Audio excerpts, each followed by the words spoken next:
Hello everyone, welcome to my channel.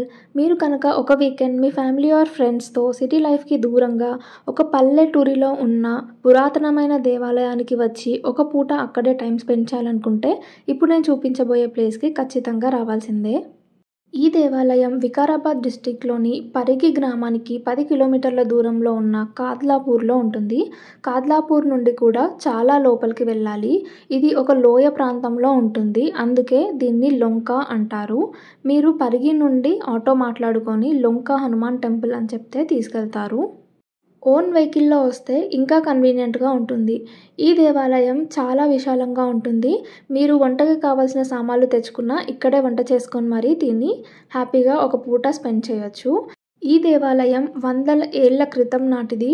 ముందు చిన్న గర్భగుడిగా ఉన్న ఈ దేవాలయం ఈ మధ్య డెవలప్ అవుతుంది. ఈ దేవాలయంలో ఆంజనేయ స్వామి సప్తముఖ రూపంలో ఉంటాడు. దీని చరిత్ర ఏంటంటే, పాతకాలంలో ఇక్కడ చాలామంది ఋషులు వచ్చి తపస్సు చేసుకునేవారంట. వారి తపస్సుకి మెచ్చిన ఆంజనేయ స్వామి ఇక్కడ సప్తముఖి ఆంజనేయ స్వామి రూపంలో వారికి దర్శనమిచ్చారట. దర్శనం ఇచ్చిన ప్లేస్లోనే ఇక్కడ మనకి 7 ఆంజనేయ స్వామి విగ్రహాలని ఆ ఋషులు స్థాపించారు. ఈ టెంపుల్కి లెఫ్ట్ సైడ్లో ఒక కొలను ఉంటుంది, రైట్ సైడ్లో ఒక కొలను ఉంటుంది. లెఫ్ట్ సైడ్లో ఉన్న ఈ కొలనులో తాగే నీరు ఉంటాయి. ఈ నీటితోనే ఆంజనేయ స్వామికి అభిషేకం చేస్తారు. ఈ నీరు ఎప్పటికీ ప్రవహిస్తూనే ఉంటుంది. ఇది ముచుకుంద తీర్థం నుండి వచ్చిన వాటర్ అని అంటారు. ఈ వాటర్ అయితే చాలా ఫ్రెష్ వాటర్. ఇప్పుడు పాకర ఉండడం వల్ల ఇది మనం తాగలేము. ఈ టెంపుల్కి రైట్ సైడ్లో కూడా ఒక గుండం ఉంటుంది.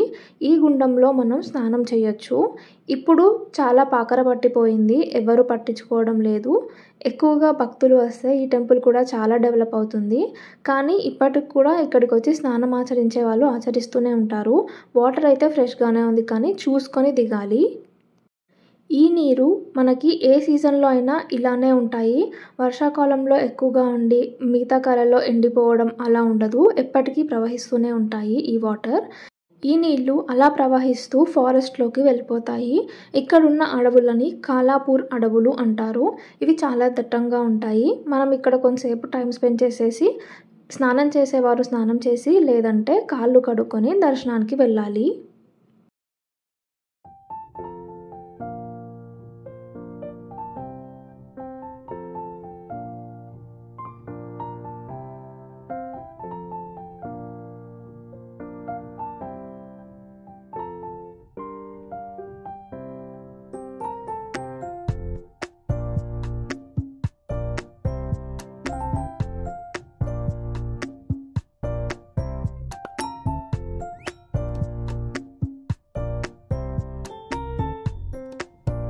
నాకు ప్రకృతిలో సమయం గడపడం అంటే చాలా ఇష్టం. అందుకే కొలను దగ్గర కొంతసేపు కూర్చొని దర్శనానికి వచ్చాను. ఇది గర్భగుడి. ఈ గర్భగుడిలో చుట్టూ మనకి సింధూరం పూసిన హనుమంతుడివి 7 విగ్రహాలుంటాయి. మనం పూజ చేసుకోవడానికి మధ్యలో ఒక విగ్రహాన్ని ప్రతిష్ఠించారు. ఈ ఆంజనేయ స్వామికి శంకు చక్రం ఉంటాయి, గద ఉండదు.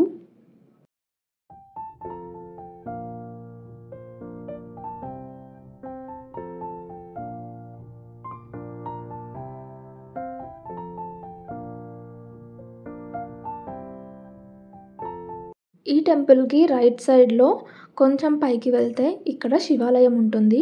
శివుడికి మనమే అభిషేకం చేసుకొని పూజ చేసుకోవచ్చు. తనివితీరా పూజ చేసుకున్న తర్వాత అలా బయట కొంతసేపు కూర్చున్నాము.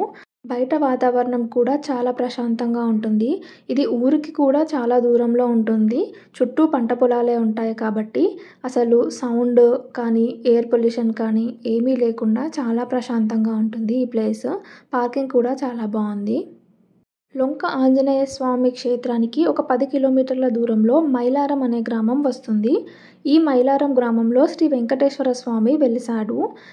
ఈ టెంపుల్ హిస్టరీ ఏంటంటే, మైలారం గ్రామంలో ఉన్న ఒక పెద్దావిడకి వెంకటేశ్వర స్వామి కలలో కనిపించి ఈ ఊరిలో ఒక వెలుగు కనిపిస్తుంది. ఆ ప్రత్యేకమైన వెలుగు కనిపించిన ప్రదేశంలో నాకు దేవాలయం కట్టమని అడిగాడట. ఊరందరికీ ఆవిడ ఆ విషయాన్ని చెప్పాక అందరూ వెతికారట వెలుగు కోసం. వెలుగు ఎక్కడా కనిపించలేదు, కానీ ఒక గుట్ట పైన కనిపించిందంట. అక్కడే వెంకటేశ్వర స్వామి వారి దేవాలయం కట్టి భక్తులందరూ పూజిస్తూ ఉంటారు. మీకు ఈ వీడియో నచ్చినట్టయితే లైక్ చేయండి, నా ఛానల్ని సబ్స్క్రైబ్ చేసుకోండి. Thank you.